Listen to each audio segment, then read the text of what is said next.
Hi folks, welcome back to our second video on the performance evaluation chapter. We're going to be looking here at methods and instruments for appraisal. So you can see here we have seven instruments that we can use to actually appraise performance. The first one is a ranking and force distribution. The second is a graphic rating scale. I think you might be a little more familiar with that one. And then numbers 3 and 4 are looking at some behaviors that can either be accurately described in the job and observed. The fifth one looks at objectives and results-based systems. That's performance management, and mostly using management by objectives, an older term, but we talk more about performance management in this day and age.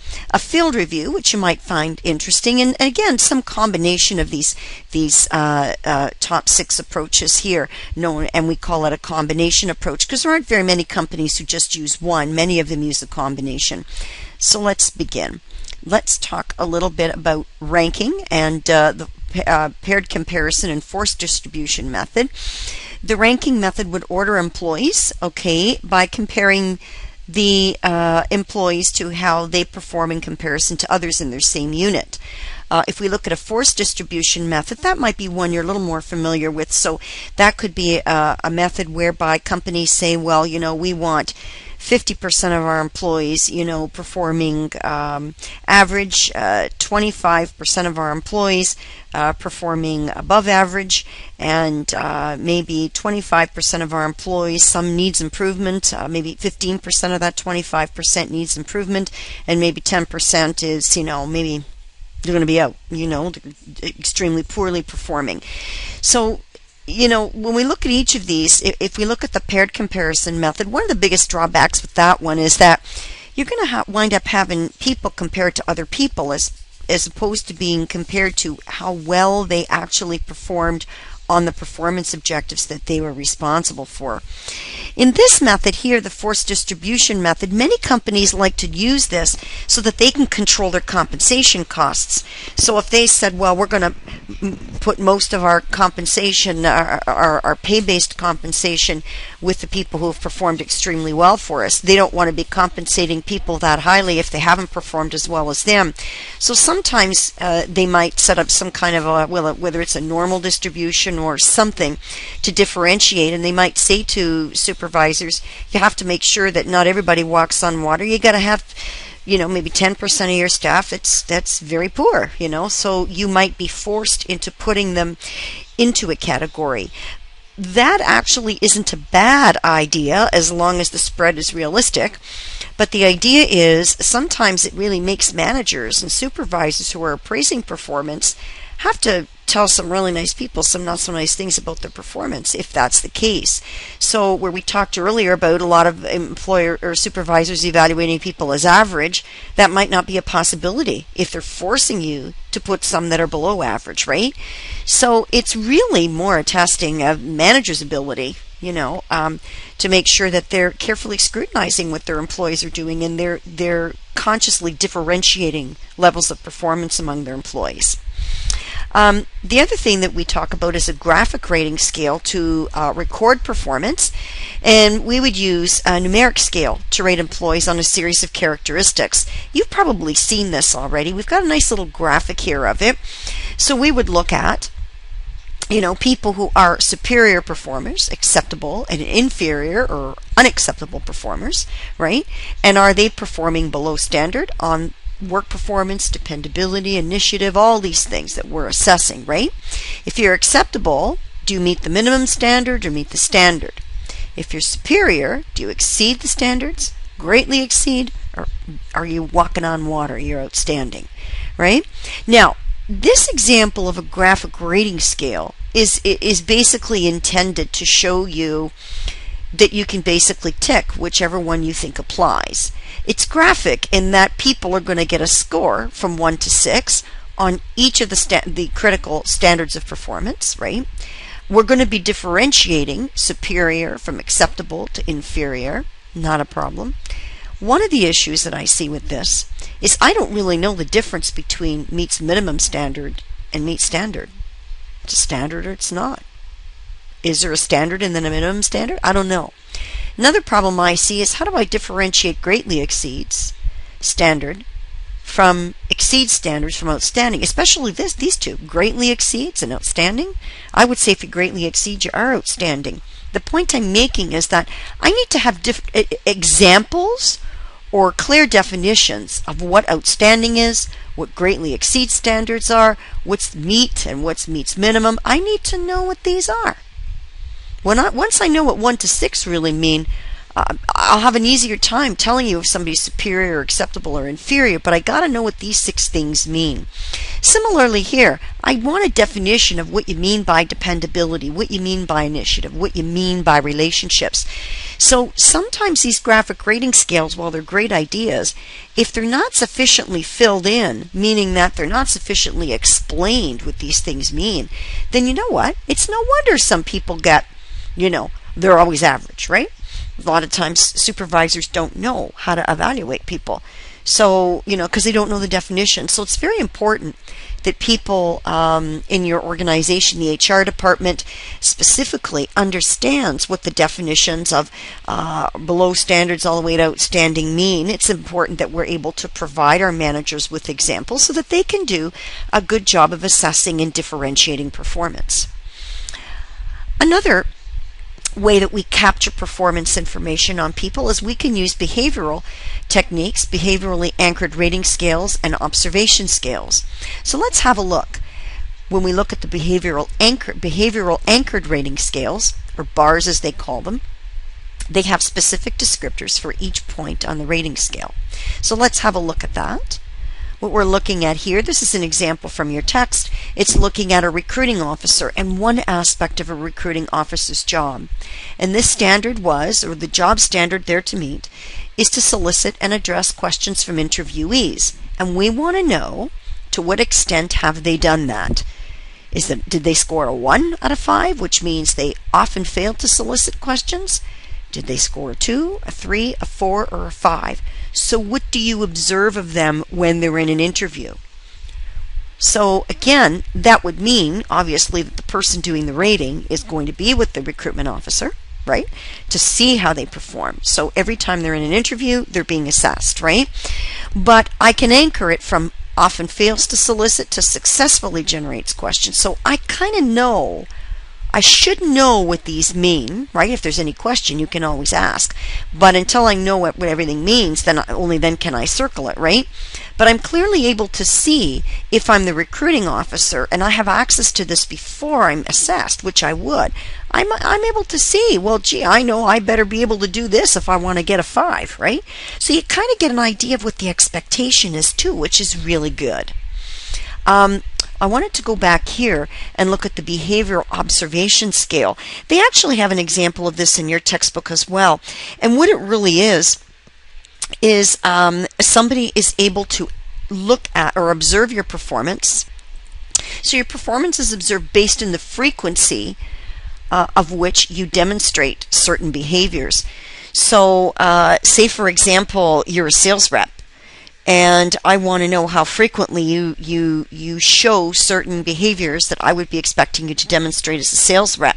Maybe I would want you to formulate specific objectives for each contact that you're making. So if you're doing some follow-up sales, some cold calling, I want you to be able to formulate specific objectives for each contact. So why are you calling? What are you out after, right? So I might assess you on a scale of 1 to 5. You almost never do that, or you almost always do that. And then I'd circle the one that's appropriate. If I'm assessing whether or not you follow up on customer leads, if you score a 1, maybe you almost never do it. If you score a 5, maybe you almost always do it. So again, I'm doing it based on, how often or how frequently I see you demonstrating the behavior. Not the fact that you've demonstrated it each and every time I see you, but how frequently you demonstrate it throughout the period of the appraisal. So it was an attempt to actually improve the bars or behavioral anchored rating scales, but it's just another method. Now, we can also look at management by objectives. It's an older term, but it's really one that most organizations are using now. It's an approach to management that involves setting employee goals, providing feedback on goal accomplishment. We know it today more as performance management, all right? But the idea here We are going to talk a little bit more about management by objectives when we talk about performance management, and that's coming in a couple of slides, so let's just stay tuned for that. Now, the other way of assessing performance is the concept of a field review. It's a little bit like an observation or behavioral observation, but it's a little bit different in that usually if your superior isn't able to observe your behaviors or to see if you demonstrate certain behaviors, it's almost like they send somebody with you to observe. So for a supervisor, it's almost like a second opinion, or maybe if they can't be with you when you're doing your job, they get feedback from somebody who is observing you. So sometimes some examples of this might be airline pilots. Your boss might not be able to go with you in every flight, but sometimes, there are people on the plane, obviously, that will be assessing your performance. It's not always your boss. Even truck drivers, a lot of times their performance on the road is assessed by others, but not necessarily the owner of the trucking company, right? Or the supervisor of the trucking of your department. So again, sometimes for jobs that are not always under the direct observation by the superior, that seems to be an opportunity for a field review. We also know that in many retail organizations, and banking uses it as well, the concept of mystery shoppers. So here's where you're getting potential clients or people posing as clients, potential clients, to assess the work of the people who are on staff at that company. Again, very popular in retail and banking sectors, but it can certainly be applied to other sectors as well. And that would be an example of a field review. That information is then passed back, all right, to the powers that be, the supervisors, so that there's an assessment made on how well you did. Now, who can appraise? There's a lot of sources of appraisal for your performance. Your boss, your peers, your staff who report to you, you can self-appraise, and customers. And together, when we get feedback from a group of people outside of one of these, it's called 360-degree feedback. So for it to be a full 360, we need to get feedback from each and every stakeholder within this group. It doesn't mean I need all your superiors or all your peers, but it means I need to get a sampling of peers, subordinates, you yourself, customer, and superiors in order to get a full loop or a full feedback on your performance. So when we look at 360-degree feedback, it's been successful, especially when it was early or when it was adopted earlier. And I think one of the things that makes it challenging, however, to manage is the fact that it has to be administered. You can have, for example, say let's go back here, superiors may know the job very well, but does a peer necessarily know what you're responsible for and everything about what you're supposed to do and how you're going to be assessed? What about your subordinates? How much do they really understand about what you do? And customers as well. Certainly a customer would know how you make them feel and how they feel about dealing with you. But nobody really has the same view of your performance as your superiors who interact with you and see the output of your work on an ongoing basis. So to some extent, 360-degree feedback hasn't been as successful as people had hoped because it's difficult to get all these different groups up to speed on what the job really is and what they're really assessing. Also, in order to get the feedback on a timely basis from each member of these groups can also be a struggle sometimes for the HR department, especially if you want it from peers or subordinates or customers. And again, sometimes subordinates are afraid that there might be repercussions if they, don't evaluate their boss high. How do they know they won't find out, right? They don't want to get terminated. So sometimes there may be a lack of trust in the system, whether that's justified or not. That can sometimes be a concern. As well, when you get peers assessing your performance, you might get the, well, if you scratch my back, I'll scratch yours syndrome, whereby if you give me a good review, I'll give you a good review. When you're turn is up. So, there could be difficulties in kind of harnessing all the positives on 360-degree feedback. But suffice it to say that in Canada, 3/4 of the appraisals that are done out there are done solely by supervisors when it comes to assessing employee performance, which I find interesting. And again, in certain jobs, you'll also find it's not just superior feedback on your performance, but also customers as well, depending on the job. So now, if we look at performance management, here's where MBO comes back. But looking again at performance management, it's really a method for improving performance based on goal-setting, feedback, encouragement, support, and rewards for success. So we're really looking at setting metrics, measuring them, giving you feedback on how well you're doing, and sitting down and crafting improvement plans based on how well you've performed to those metrics to date. So MBO used to be the name we used to use, which was management by objectives, and it's still relevant. It's just that we have it under another name now, performance management. But these systems are starting to be a lot more successful in organizations. Why? I think technology has a lot to do with it. The fact that now a lot of the fruits of your labor, or what you do, now has a higher likelihood of being able to be monitored. So, we can actually quantify or measure what you're producing. If we can't, we can get feedback from people. We can survey people, to find out, survey customers. So we can actually get hard data, on how well you're performing. So we need to make sure that all the objectives we set are SMART: specific, measurable, achievable. Achievable is important because we don't want to set you up to fail. We don't want to set objectives we know you can't meet. You'll get discouraged, right? They need to be relevant or important to the job, and they need to be timely. So in other words, it has to be something that we can follow up on, regularly, and the results, from one performance period to the next can be measured and reported back on. So now, linking pay to performance appraisals. We're going to do this in our third video.